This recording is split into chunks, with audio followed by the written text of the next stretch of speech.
एक बार एक पेड़ के पत्ते झड़ने लगे। उसे इस बात की चिंता होने लगी और लोगों ने भी उसके नीचे बैठना छोड़ दिया। यहाँ तक कि सारी चिड़िया भी उड़कर चली गईं। जब मौसम बदला और पेड़ पर फिर से पत्ते आ गए तो पेड़ बहुत खुश हुआ। अब वापस से लोग उसके नीचे बैठने लगे और सारी चिड़िया भी वापस आ गई। पेड़ ये सब देखकर खुश हुआ, लेकिन आश्चर्य भी हुआ कि लोग कितने मतलबी हो सकते हैं।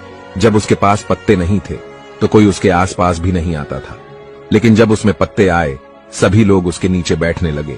उसे एक बात समझ आ जाती है कि सुख में सब आपका साथ देंगे, लेकिन दुख में कोई भी आसपास दिखाई नहीं देगा। और जब उसमें फल हुए तो लोग उसे पत्थर मारने लगे।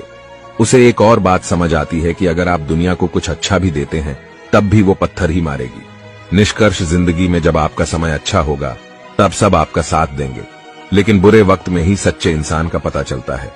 कई बार आप दुनिया को कुछ अच्छा देना चाहे फिर भी बदले में आपको ही गलत ठहराया जाएगा।